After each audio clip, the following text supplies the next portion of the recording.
It started with a sound I wasn't supposed to hear. A muffled noise. A sharp intake of breath. A barely restrained whisper. It was late past midnight and our bedroom was cast in near total darkness.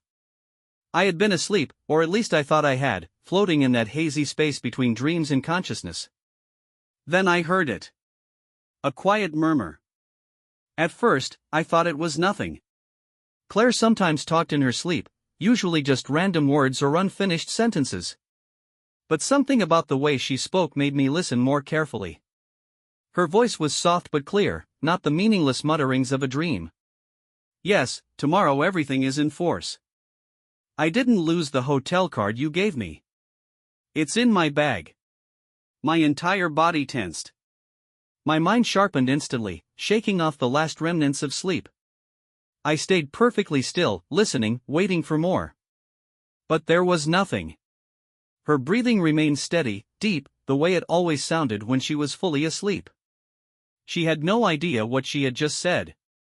I turned my head slightly, looking toward her in the faint glow of the city lights filtering through the window. She lay on her side, peaceful, undisturbed. I could have convinced myself that I imagined it, that I misheard, but I knew I hadn't. A hotel card. A meeting. Tomorrow. A sick, heavy feeling settled in my stomach. I didn't move at first. I just lay there, staring at the ceiling, my heartbeat slow and steady, but my mind racing. There was no logical reason for her to have a hotel key card, no reason she would need one unless she had been somewhere she didn't want me to know about. I turned my head slightly, watching her in the dim light. Claire had always been a deep sleeper.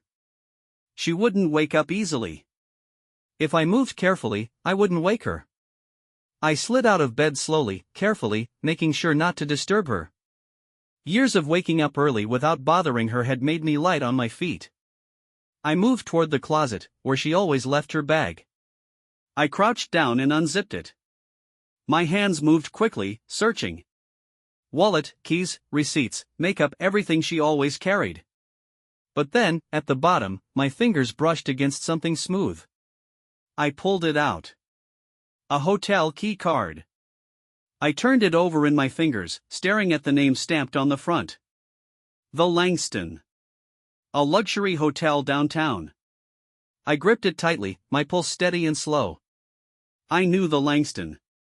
It wasn't the kind of place someone booked for a business meeting. It was a place for expensive affairs, for people who wanted privacy, who wanted to make sure their secrets stayed hidden. I clenched my jaw. There was no good reason for her to have this. No explanation that made sense. The words she had spoken in her sleep echoed in my head. Tomorrow, everything was in force. I didn't know the full extent of what was happening yet, but I knew one thing for sure. I needed to be there. I placed the keycard in my pocket and making sure nothing in her bag looked disturbed.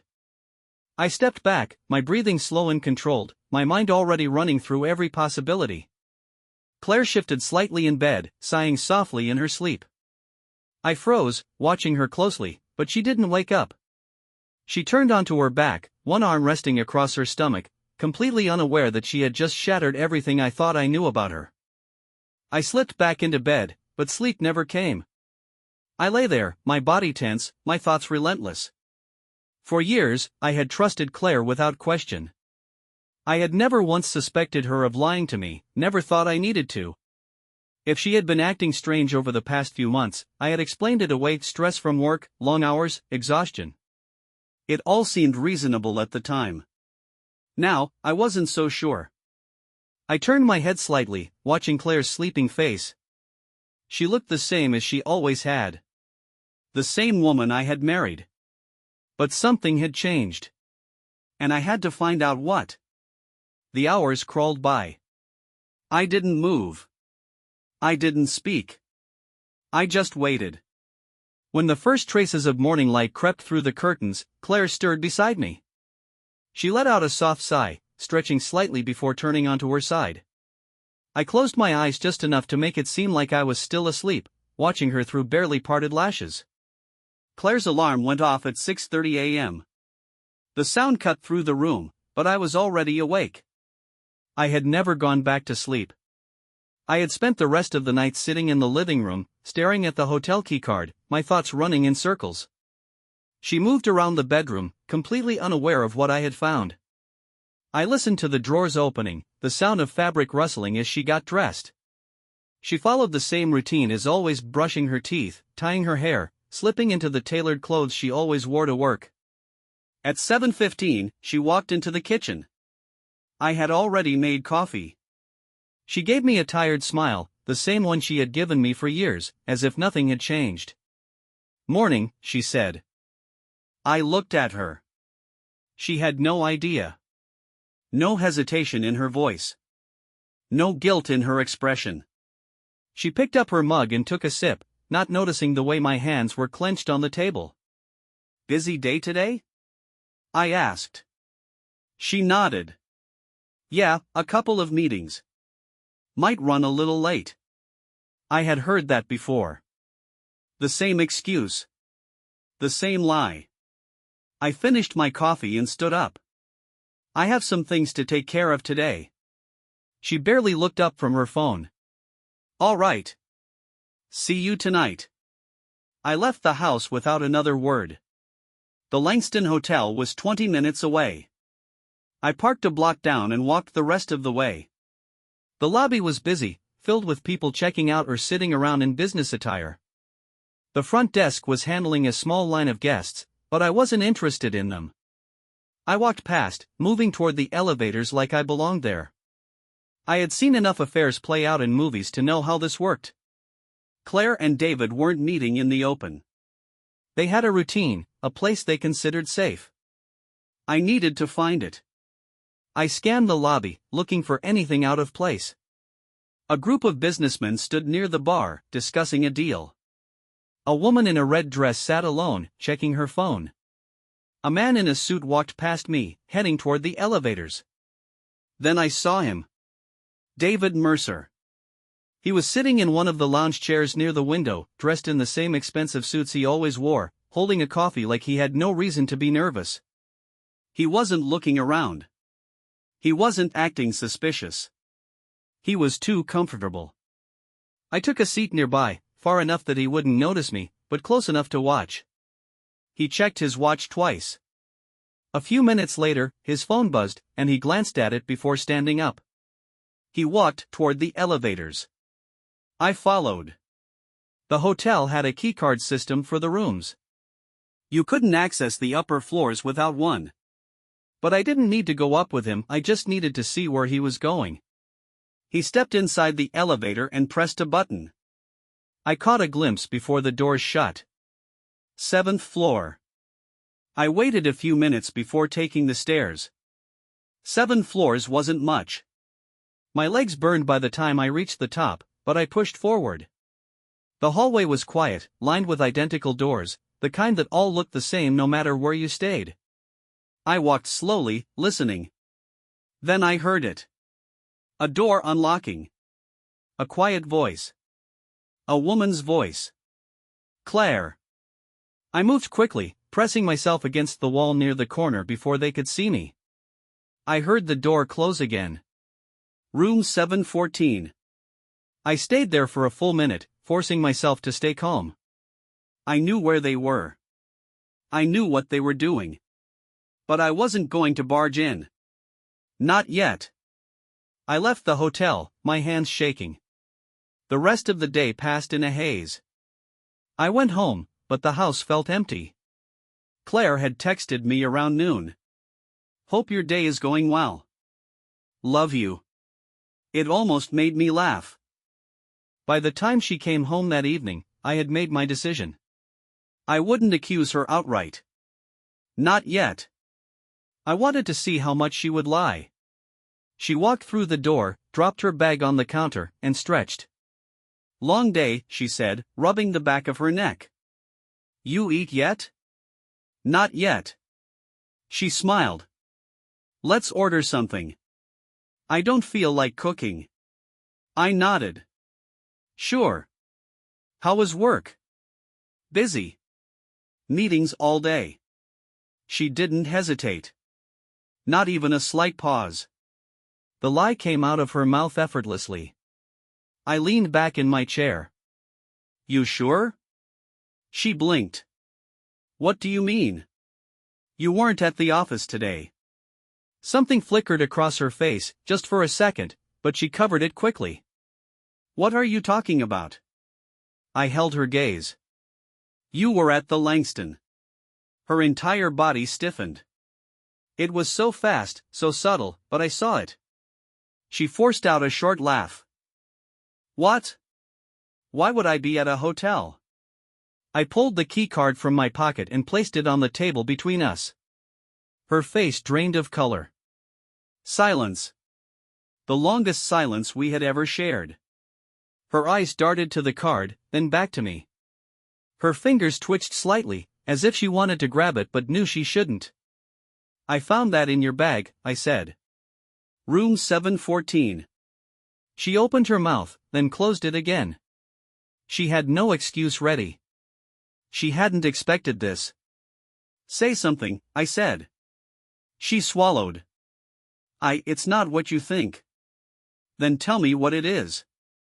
She hesitated. I was meeting a client. I laughed. A real laugh, bitter and sharp. A client. She nodded quickly, as if saying it with enough confidence would make it true. Yes. Work-related. Then why did David Mercer go up to 714 before you did? The second his name left my mouth, the last bit of control she had shattered. Her eyes widened slightly. Her lips pressed together. She knew she had been caught. I stood up. How long? She didn't answer. How long? I repeated. She shook her head. It's not that simple. Don't give me that. How long? A few months. She said it quietly, like saying it softer would make it less of a betrayal. I exhaled through my nose. I had expected it, but hearing it confirmed still hit harder than I thought it would. Months. She had been lying to me for months. I picked up the keycard and turned it over in my fingers. Was it worth it? She flinched. I never meant to hurt you. But you did. She reached out slightly, like she wanted to touch me, but I stepped back. She let her hand drop. I made a mistake, she said. It didn't mean anything. I stared at her. That's the best you can come up with? It didn't mean anything? Her eyes were glassy now. I don't know what else to say. I nodded slowly. Then don't say anything. She took a deep breath, steadying herself. Can we talk about this?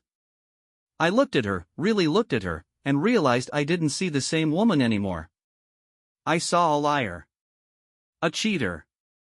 Someone who had betrayed me so thoroughly that there was no coming back from it. We just did, I said. I walked past her, heading for the door. Where are you going? She asked. I didn't answer. I just left. She didn't try to stop me. I drove without a destination. The streets were mostly empty, the traffic lights changing pointlessly for cars that weren't there. I gripped the steering wheel tighter than I needed to, my jaw clenched so hard it hurt. The conversation with Claire kept playing over in my head, every word making me angrier. A few months. That was what she admitted to. Which meant it had probably been longer. She had stood there, caught in a lie she couldn't escape from, and still tried to act like it wasn't what it looked like. Even when she had no excuses left, she had been searching for a way to make it seem less than what it was. I wasn't going to let that happen. I pulled over into an empty parking lot and leaned back against the headrest. I needed to think. She had betrayed me, lied to my face for months, and I was just supposed to accept that? Move on? Let her pretend she was sorry when she had never planned on stopping? No. I had spent years trusting her, believing that we were building something real. That trust was gone. She didn't deserve to walk away from this without consequences. She had chosen to throw everything away, so I would make sure she felt the weight of that choice. I grabbed my phone. I had avoided looking at it all day, ignoring the messages she had sent after I left, but now I scrolled through them. Claire, please come back so we can talk. Claire, I never wanted to hurt you. I don't know how to fix this, but I want to try. Claire, I understand if you need space, but please don't do anything reckless. She was afraid. Maybe not of me, but of what I might do next. I stared at the messages for a long time before switching apps and looking up David Mercer's number. I had it saved. I had never needed to use it before, but that was about to change. I called. He picked up on the second ring. Hello? His voice was calm, polite, like he had no idea why I was calling. Or maybe he did and was hoping I wouldn't say it out loud. You're sleeping with my wife. Silence. Then, a slow exhale. Listen. Don't bother. I don't need an explanation. He hesitated. What do you want? I want you to meet me. I don't think that's a good idea. I wasn't asking. Another pause. He knew I wasn't calling to have a civil conversation. But he also knew he couldn't ignore me. If I was calling him, it meant I was willing to take this beyond just a private matter between me and Claire. Where? He asked. Pick a place. You're the expert at meeting in secret. He didn't like that, but he gave me an address. A bar. Somewhere public. I agreed and hung up before he could say anything else. By the time I arrived, he was already there, sitting in a booth near the back. He looked exactly the way I remembered him, expensive suit, perfectly styled hair, the kind of man who had never struggled for anything in his life. He didn't belong in a place like this. I sat down across from him. He watched me carefully, like he was trying to decide if I was dangerous. I don't know what Claire told you, he started. She didn't need to tell me anything. I saw enough. He sighed, rubbing his temple. Look, I'm not going to insult you by pretending I'm innocent. But I didn't plan for this to happen. Yeah? How did it happen, then? He hesitated. We got close at work. It started small. Conversations. Drinks after meetings. One thing led to another. I gritted my teeth. He was making it sound like an accident.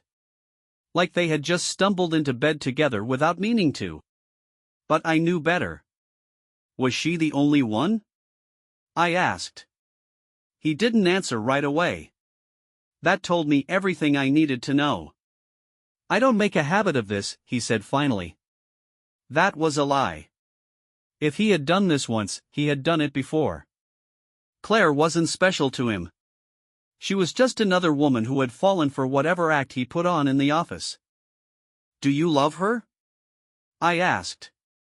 He frowned. I care about her. That's not what I asked. He exhaled. No. I nodded.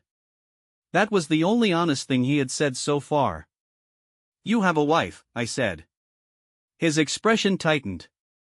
Yes. Does she know? No. Maybe she should. He tensed. Look, I get that you're angry. You have every right to be. But dragging my wife into this isn't going to fix anything. Neither is sitting here and pretending to be reasonable. He rubbed his jaw. What do you want? I leaned forward. I want you to quit. He blinked. Excuse me? You're going to step down from your position. Find another job. Move to another company. I don't care where. But you won't be around Claire anymore. His jaw tightened. That's not realistic. I don't care. He stared at me, trying to read if I was serious. I was. If you don't, I said, your wife finds out everything. Every message. Every meeting. Every lie you've told her. His expression darkened.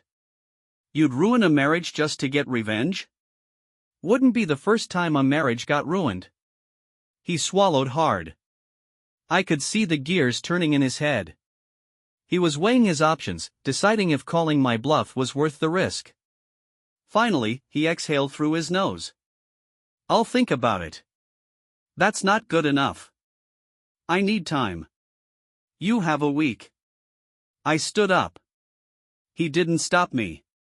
By the time I got home, Claire was waiting in the living room. She stood as soon as I walked in, her eyes scanning my face. She looked like she wanted to say something, but she didn't. I turned and walked into the bedroom, closing the door behind me. I wasn't done yet. Claire barely spoke to me in the days after I confronted her. She moved around the house cautiously, as if she was afraid of setting me off, as if she thought that if she acted carefully enough, she could somehow undo what had happened. But there was no undoing it. She had made her choices, and now it was my turn to make mine. She had stopped sleeping in our bed. I hadn't told her to leave, but I hadn't needed to.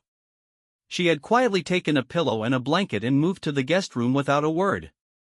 Maybe she thought giving me space would fix things. Maybe she thought I would calm down, that I just needed time to process everything. She was wrong. David Mercer had made no attempt to contact me since our meeting at the bar. He was hoping I would let it go, that my anger would fade, that things would blow over. He was a man who had gotten away with things before. He thought this would be just another problem that would go away if he ignored it long enough. That wasn't going to happen. I spent the next few days gathering everything I needed. I went back through Claire's messages, saving screenshots of everything, every hotel booking, every late-night text, every excuse she had made while lying next to me. I found phone records, receipts, even an old email where she had forwarded David her flight details for a business trip they had taken together a few months ago. Then I found what I really wanted. David was married.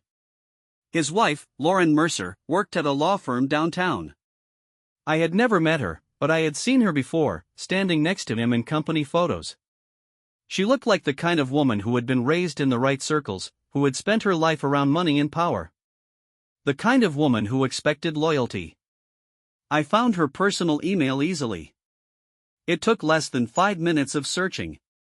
She had no idea what was coming. I waited until Friday. Gave David time to make a move. He did nothing. That told me all I needed to know. At noon, I sent him a text. 1 day left. Make your choice. He responded 10 minutes later. He didn't ask what I meant. He already knew. I can't quit. Not like this. It's complicated. I stared at the message for a moment before responding. You made it complicated. A long pause. Then my phone rang. I answered without saying anything. His voice was tense. Look, I get it. You're angry. But I have a career. I can't just walk away from it overnight. Not my problem. I'll put in for a transfer, he said quickly, like he had been rehearsing the words. Different branch. It'll take time, but I'll be out of her department. Not good enough. He let out a sharp breath.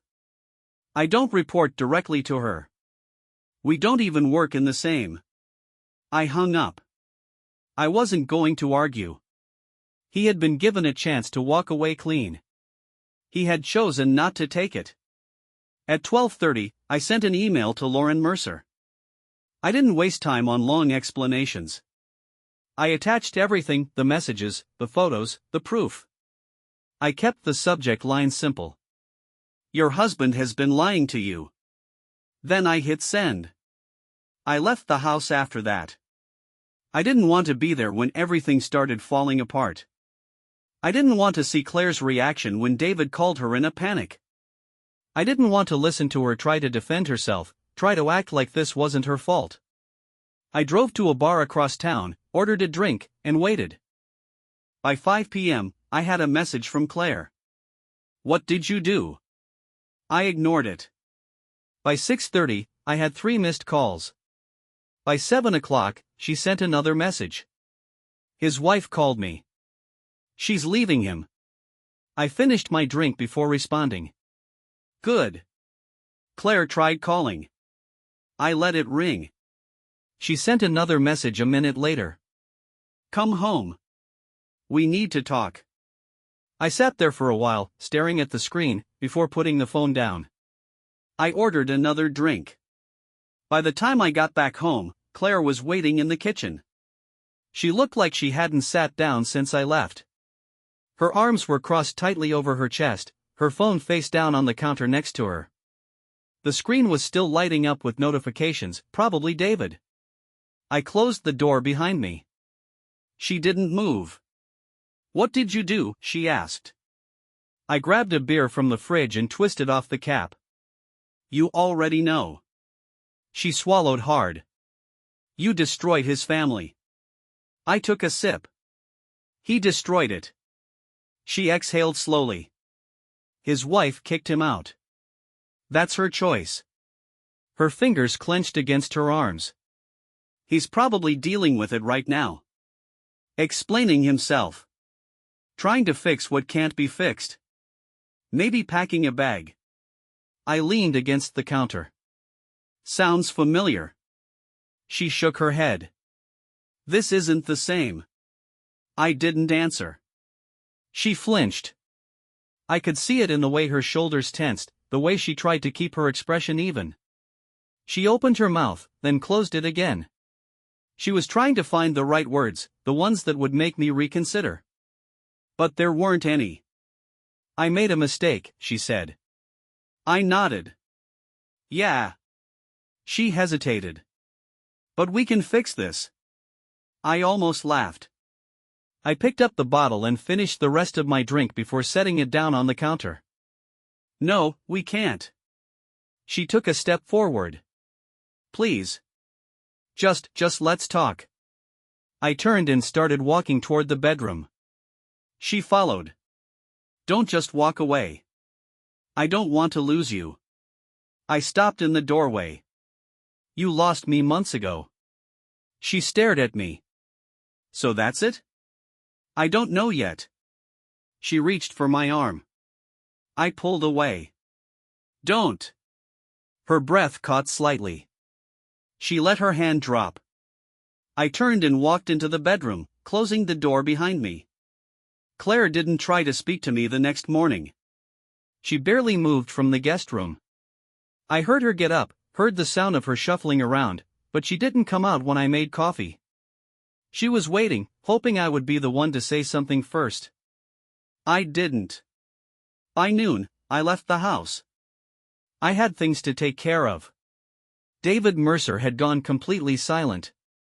I checked online and saw that his company profile had been taken down.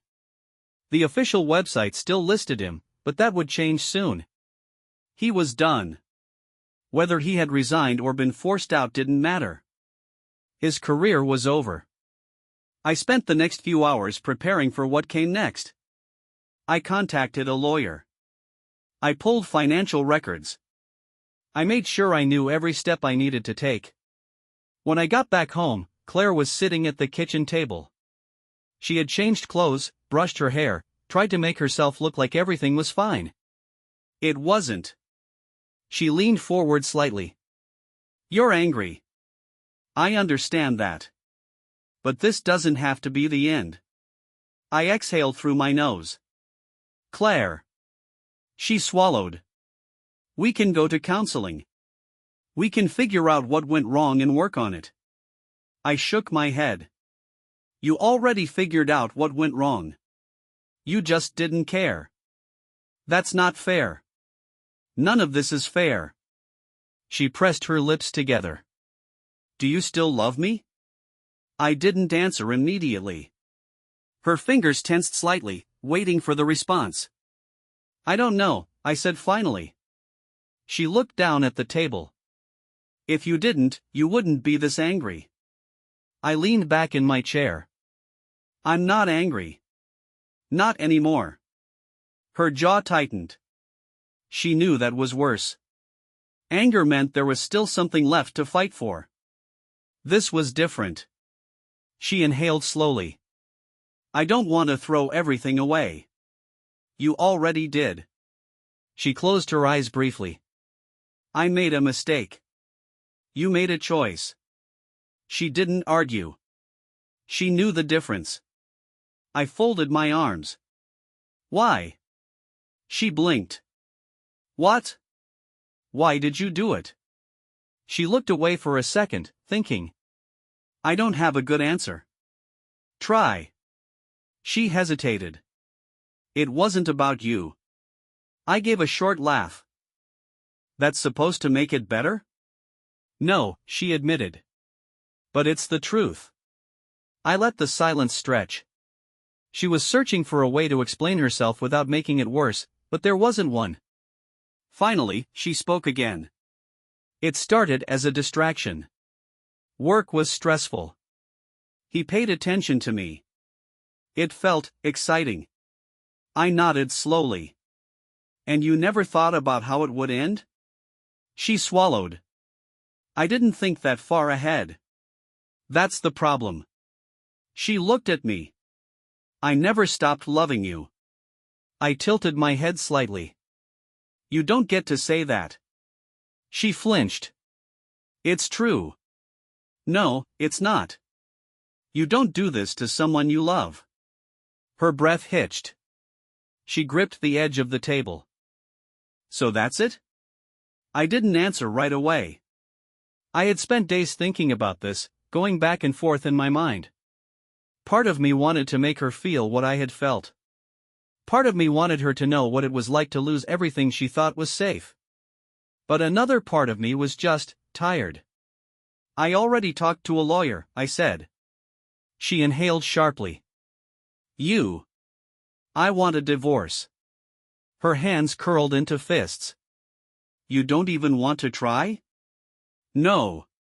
She clenched her jaw, fighting back whatever emotion was rising in her throat.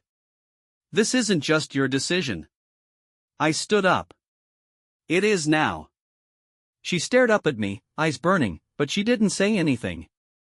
I walked to the bedroom, pulled out a bag, and started packing. She didn't try to stop me.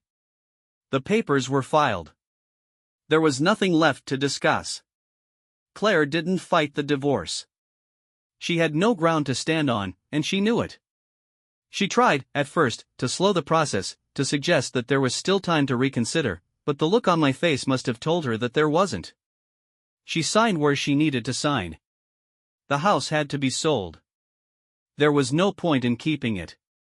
Every room in it felt different now, smaller, heavier, filled with memories that no longer belonged to the life I was living. She moved out first, taking only what was hers. I packed my things afterward, leaving behind everything I no longer wanted. I didn't tell her where I was going. She didn't ask. David Mercer was finished. His wife had already filed for divorce before my own papers had even been processed. She had taken everything from him, his home, his reputation, his position at the company. The board had forced him to resign within days of the affair becoming public. He disappeared after that, but it didn't matter where he went. He had lost everything that had once made him important. Claire's life changed, but not as much as his. She found another apartment, somewhere smaller, somewhere far from the place we had lived together. She kept her job. The company had wanted to avoid more scandal, and since she hadn't been the one in the higher position, they let her stay. Some of her colleagues looked at her differently now. She noticed it, even if she never admitted it. The whispers behind her back, the distance that hadn't been there before, it was all the reminder she needed that actions have consequences. The day the divorce was finalized, I didn't feel what I expected to feel. There was no satisfaction. No victory. Just silence. The kind that made it clear that something had ended, and that was all there was to it. The weight of what had happened wasn't something that faded overnight, but it no longer held power over me. Claire sent a message that day. A single sentence. A goodbye that wasn't asking for a response. I deleted it without reading the full thing. There was no point in looking back.